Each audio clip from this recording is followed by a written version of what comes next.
I get letters, and a great many of my YouTube videos are composed in response to questions and comments sent in by viewers like you.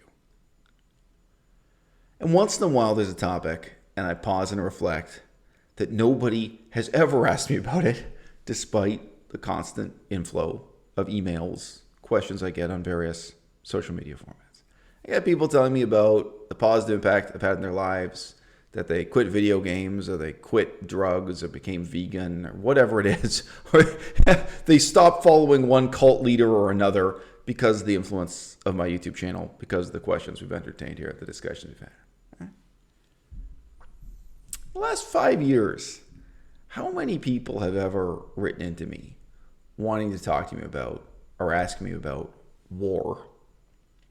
How many people have ever asked me about the war? This is 2021. We're coming to the end of a significant period of history in which the war has a self-evident meaning. I remember when I was a kid, I must have been 11 years old exactly, asking my father, when people say the war, which war do they mean? Because I'd really noticed this. My father didn't know how to handle the question either. And sometimes at that they were referring to the Vietnam War in those days, and sometimes it was World War II. That was self-evidently the war, if people said that in English. Well, from September 11th, 2001 up to September 11th, 2021, it's been a self-evident meaning to the war. What about war as such? All right. This is Sallust, Sallust, one of the most famous and influential authors out of ancient Rome. Never heard anyone mention to me even once. No professor has ever quoted him to me. Never seen him cited. This shows you what kind of company I keep. Shows the low quality of intellectual discourse, frankly, among the PhD holding people in my life. I've never heard anyone, quite recently, found out about Sallust. And he opens by telling you, and this was studied by many impressionable young men for many centuries. Do you want to be a man? Do you want to live your life like a cow? Let me tell you what the difference is between being truly human and being a cow. The answer has a whole lot to do with war and conquest and empire. Virtue, yes, and the cultivation of the intellect, yes, but it is a very warlike view of what it is to be a man and what it is to be a human being, life on earth. We had this broad cultural transition, certainly punctuated by the invention of the atom bomb, from holding up war as an unquestioned and unquestionable virtue for young men, over to presenting it as a similarly unquestioned, unquestionable evil. And you may not have picked up on this on my YouTube channel, but I don't regard war as either one. I really do regard war as a meaningful and important part of politics and a meaningful and important part of life that we have to learn to examine with a certain kind of detachment that rejects both of these extremes.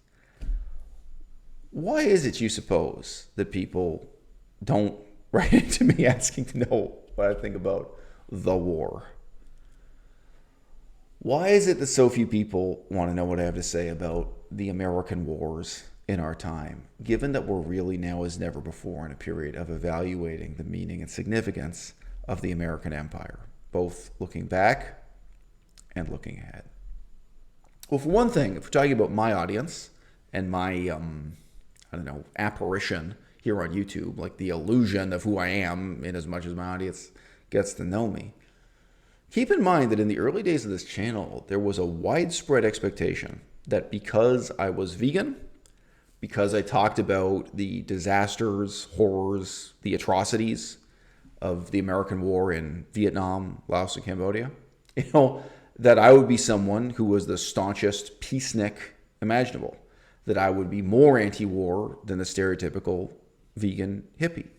And probably if you quote me in certain contexts, it may sound that way. My position on war may lend itself to that analysis. I think the biggest problem we have now in talking and thinking clearly about war in Western democracies really comes down to a habit of mind that treats capability as something quite separate from the ethical decision about what you're going to do, about what you should do, about what the right thing to do is. I've had so many debates on this channel and kind of intersecting with the work I do on this channel, which begin with someone saying, well, let me give you a hypothetical question. And they want to pose a hypothetical question that completely separates the question of what you can do from what you should do.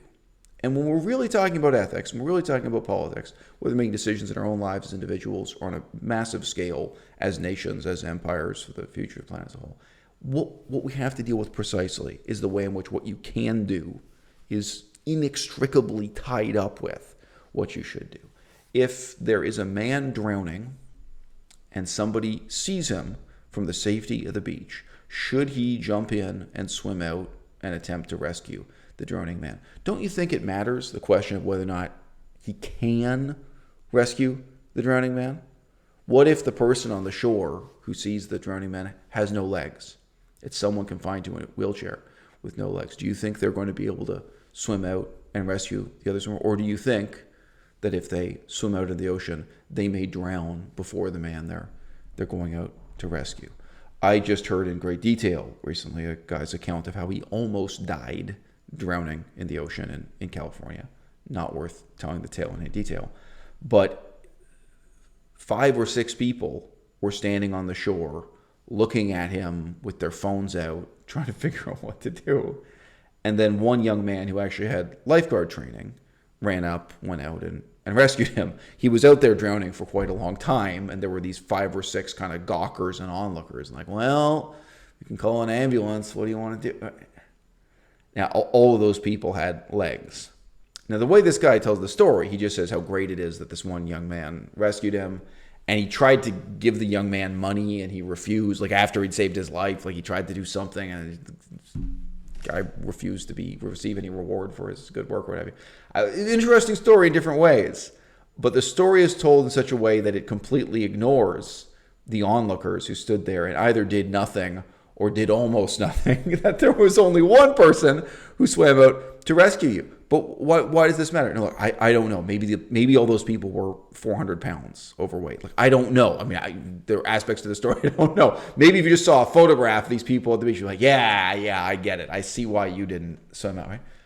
Capability, morality, obligation, and indeed virtue and these things, they are, they're inextricably bound up together. Precisely what we have to do is stop training ourselves to think in this hypothetical way that separates actions from abilities and consequences, that treats decisions as something that can be isolated from whether or not you actually have the capability to do the thing being discussed. Now, off the coast of Greece, there's a tiny island called Cyprus.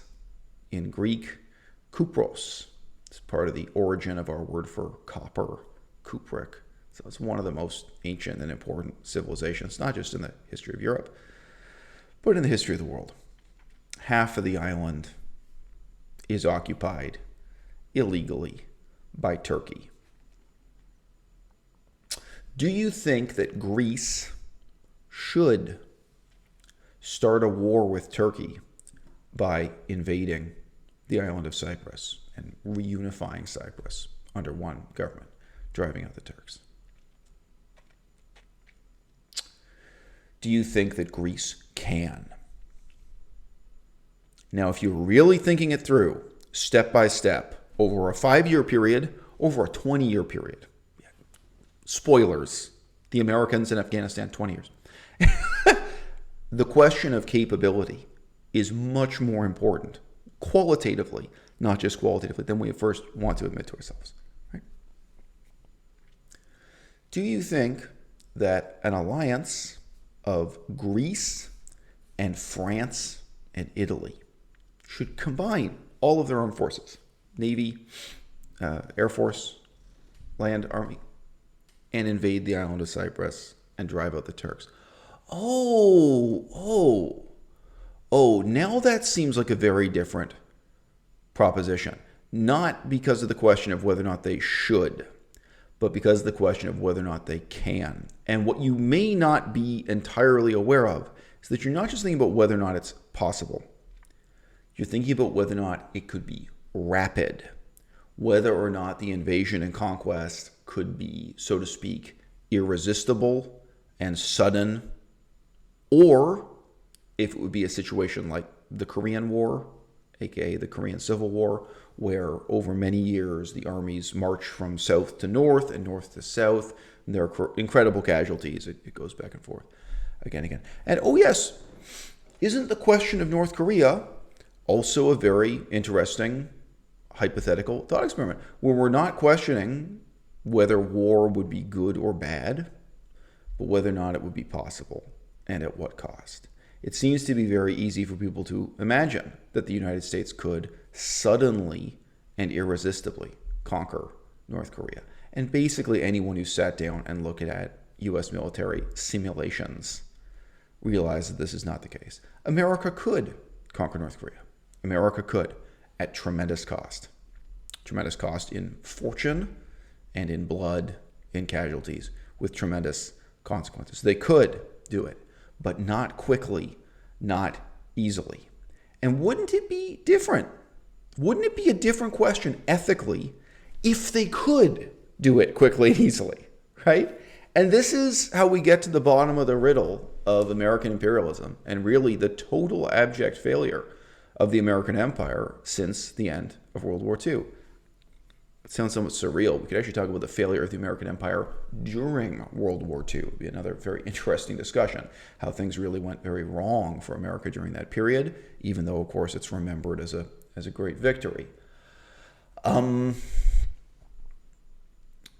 Americans think about politics and think about war as if it is a foregone conclusion, that they have the expertise, that they have the capability to resolve any and all of these conflicts instantaneously, with a minimal body count, with minimum consequences, in a minimal number of years. And what history has proven to them again and again and again is that that's just not the case. Now, somebody is in a lot of pain and weeping and yelling, lying on the floor of a train station because they're trying to give birth to a baby. Would you run up and help them deliver the baby? You personally? When you got to the front, people ask you, oh, well, why are you trying to help? It's because you're the most compassionate or the most concerned. Would you be willing to lie and say that you're a surgeon when you're not one? See what you're getting here? This question of competence, we think of it in English-speaking Western culture as if it's something amoral, as if it's something separate from and outside of the realm of the ethical question of whether or not one ought to do something. Well, somebody is in pain, whether it's somebody drowning or someone giving birth to a baby, someone ought to help. But the question I'm asking is, should that someone be you? If you have no medical education, if you have no training, if there is the very real possibility that you will make the process of this woman giving birth worse rather than better through your intervention, what then can we say about your moral decision to intervene, right? So the question of capacity is really, the question of competence even, is inextricably, profoundly bound up in these questions about, military and political decisions. Since World War II ended, did the United States have the competence or the capacity to bring democracy to Cuba? The answer is no. They lost. They failed. How about Haiti? How well did the United States do in Haiti? Have they stabilized Haiti? Have they created democracy in Haiti? And look at it decade by decade since World War II. What happened with U.S. policy in Haiti? How did that go? How about Vietnam? How about Cambodia? How about Myanmar? As we keep going down the list, how about Colombia? How did Colombia work out for the Americans? What we have is one warning after another that the Americans do not have what it takes to resolve any of these conflicts. Now, if there were some tremendously powerful foreign country that could intervene militarily and bring about a total occupation of the island of Cyprus, end the Turkish occupation of half of the island, create a regular democracy with normal elections and human rights, end the crisis on Cyprus once and for all. Should they do it? Yes, they should do it. Is the United States that country? Can the United States do for Cyprus what they did for South Korea? Or would the disaster of American intervention, making an enemy out of Turkey as never before, with all these long-term consequences, possibly resulting in nuclear missiles being fired, one doesn't know. You could come up with a best case scenario and a worst case scenario, right? Or would an American intervention and a war with Turkey, would that turn out as badly as Vietnam? Would that turn out as badly as the wars we've just lived through in Afghanistan and Iraq, where we look back 20 years later, right? This really does come down to the sort of question of, if someone's in pain, if someone is struggling to give birth at a train station or a bus station, it's not the question of whether or not someone should help. The question is, who? And Americans have always lacked the humility to take that look in the mirror and say, it's not me. And if not me, maybe it's you.